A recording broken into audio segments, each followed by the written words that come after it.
Bonjour à tous, aujourd'hui une méthode d'intégration vraiment super sympa à voir, la DI méthode, en français la méthode DI, l'intégration tabulaire, comment réussir à enchaîner les IPP, c'est très connu, je vous montre ça, je pense que vous allez trouver ça intéressant.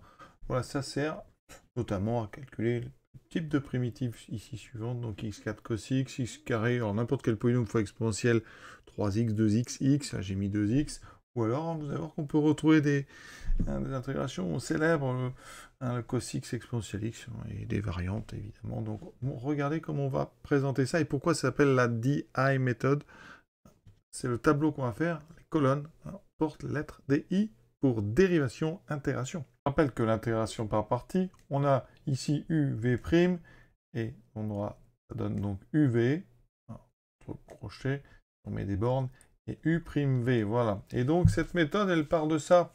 Si je veux calculer donc l'intégrale de x4 cos dx, autrement dit la primitive, une primitive de cos x, x4, eh bien je vais présenter ça sous forme d'un tableau qui utilise en fait des intégrations par parties successives. On fait une première colonne avec le signe, d'accord. Ensuite, une deuxième colonne avec des dérivés, ça va être un sens de dérivation, et une troisième colonne avec un sens d'intégration.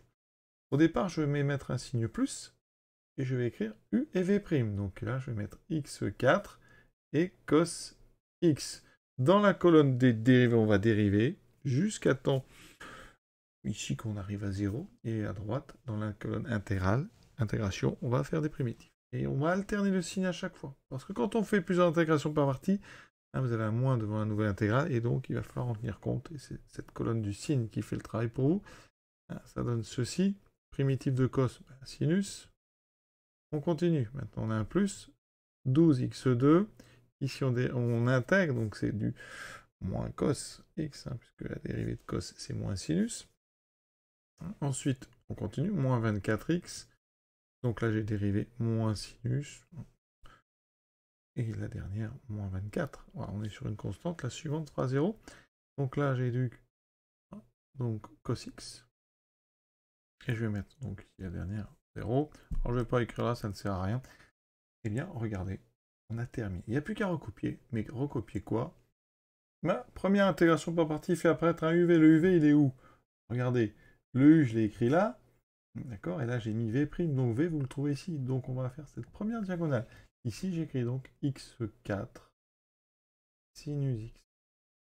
Et là, en fait, dans l'idée, on va refaire une deuxième intégration par partie sur le U'. Le U', maintenant, il est écrit ici. Vous l'avez devant vous, c'est 4x3 et c'est sinus x. D'accord? Parce que U', il est là.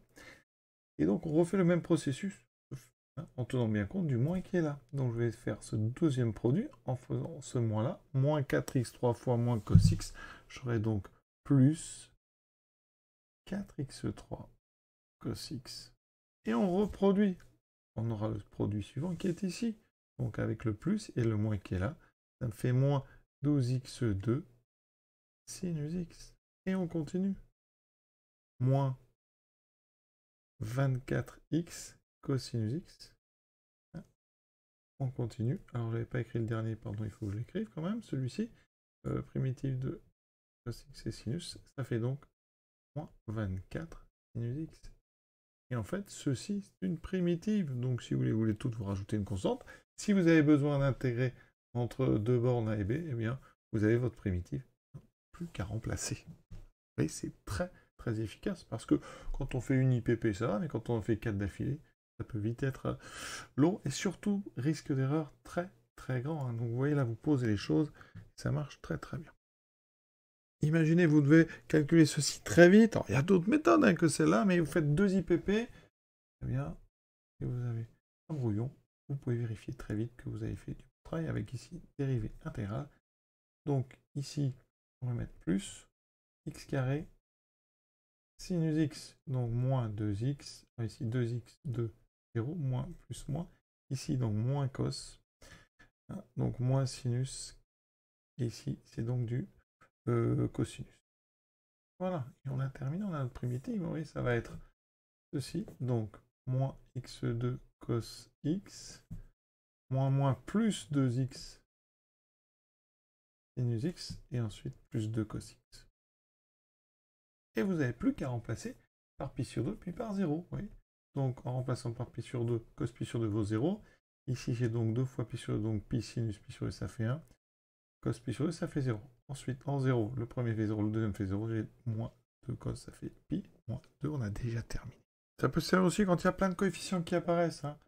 Donc ici, signe di, mettez plus x2 plus 3x, donc 2x plus 3, 2, 0, exponentielle 2x, donc là, c'est des primitives x, 1 demi d'exponentielle de x, 1 quart d'exponentielle 2x, et ici, donc, ça sera 1 huitième d'exponentielle 2x, et donc la primitive, hop, je vais la mettre ici, et bien vous aurez donc ceci, alors, x carré plus 3x, donc fois 1 demi, donc j'ai 1 demi ici exponentielle 2x. Alors j'avais pas mis les moins plus moins, donc là moins 1 quart 2x plus 3 exponentielle 2x, plus ici, donc ça je l'ai déjà fait, celui-ci, 2 fois 1 huitième, donc plus 1 quart d'exponentielle 2x. On a terminé, voilà, on a notre primitive, et c'est vraiment très efficace. Et ça évite en fait de s'embrouiller avec les coefficients, les fractions, surtout les signes moins, un coup sur deux, voilà. Et je finirai avec ce dernier grand classique, primitive d'exponentielle x cosinus x. Alors, je fais les deux premières étapes. Ici, ça ne fait pas de 0, donc il faut s'arrêter. Et on finit sur un donc, moins l'intégrale du dernier u'v, c'est-à-dire le dernier ici, l'exponentielle x cosinus x de la ligne ici. Voilà. Et ça, c'est la méthode classique. Vous mettez ça de l'autre côté. Vous avez donc 2 fois l'intervalle que vous cherchez.